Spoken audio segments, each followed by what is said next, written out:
Puss in Boots: The Last Wish is about the legendary hero Puss in Boots and how he's the greatest, most feared bandit in the entire world.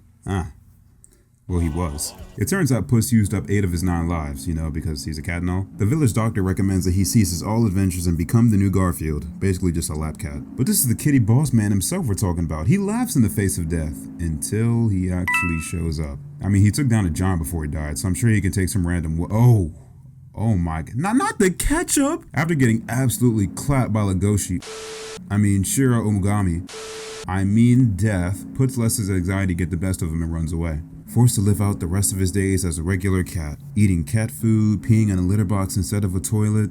I'm not gonna lie, if my cat did that, I might just gotta let him cook. And wearing little baby mittens. After a while, he gets used to a sedentary lifestyle, even befriending a dog in disguise named Perito. But his old life comes bustling back in when some fellow crime syndicates come looking for him to make a proposition. It turns out Goldie and the 3 bears are looking for the map to the wishing star, a mystical item that can grant the beholder one wish beyond their wildest dreams. And you already know what that means for Puss, a brand new razor from Manscaped. 9 lives. That is what I was gonna say. So Puss, reluctantly followed by Perito, make their way to the map, guarded by Big Jack Horner, a literal psychopath. Also, I couldn't find anywhere to put this smoothly in my notes, but he really do look like the clown from Dead by Daylight. And it's not a coincidence that they both be using magic too, inspiration had to come from somewhere. Despite being a bit rusty from not adventuring, Puss manages to sneak in and steal the map. The movie ends with Puss granting his wish and having all 9 of his lives back. Hold up, oh my god, the cat from that other movie! Yeah, as it turns out, there's a lot of thieves trying to get their hands on this legendary map. But somehow, Puss, Kitty, and Perito manage to escape for now. Realizing that they have a heavy target on their backs, the 3 decide to team up and get the wishing star together. And so begins the mighty race for the famed star. It's a no-rules barred battle royale. The sequence goes hard.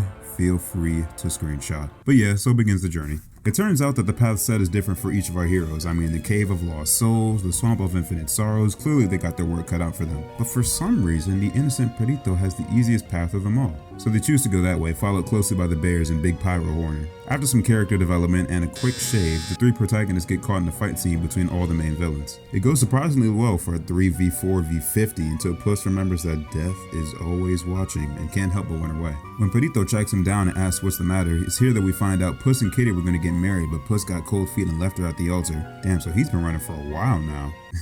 Sorry. The 3 reconvene and plan to steal the map back from the bears. It goes pretty swimmingly until they lose Perito again. Puss gets stuck in the Cave of Lost Souls while Kitty returns to the bears to save Perito. The chemistry in the quartet gets pretty tense as Goldie reveals that her wish is to get her real family back. Ouch. Wouldn't let that shit happen to me though. Meanwhile, in the cave, Puss gets confronted by his past 8 lives. Reliving the fun he had, the legend reaffirmed, the loneliness that came with it. Rockstar stuff. Puss tries to leave, but sees that familiar face again, and well, you should know what happens by now. He runs so far this time that he manages to get to the wishing star spot, much to Kitty's disgust. But right before he can use his wish, he gets stopped by the climax. The rest of the villains. Sorry, creative writing class is kind of kicking my ass right now. Goldie almost wins, but she gives up her chance to make her wish in order to save her family. Puss gets the map back and finally gets to make his wish, but guess who's back? This time Puss isn't scared, and after an amazingly choreographed fight scene, he bests death in battle. Seeing that Puss values his life and isn't as braggadocious as before, death lets the cat live. And everyone lives happily ever but Jack Horner though. Jack Horner about to take over the world. Probably do something about that. Oh yeah, that is an issue, huh? So the rest of the cast decide that the wishing star is too powerful. They team up and destroy it for good. Jack Horner is done, and now everyone lives happily ever after. The end.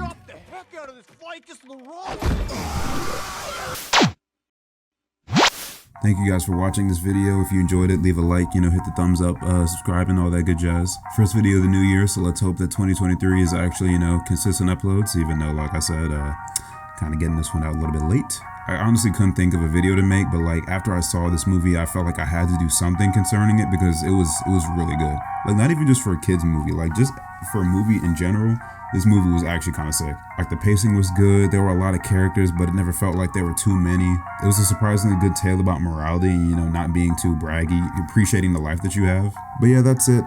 Still waiting on that new Total Drama to come out. They haven't given no updates or nothing. But I'm not gonna stall on this outro. Y'all have, I've dragged this video on long enough. So yeah, I hope you guys are doing good, and hope you enjoyed the video.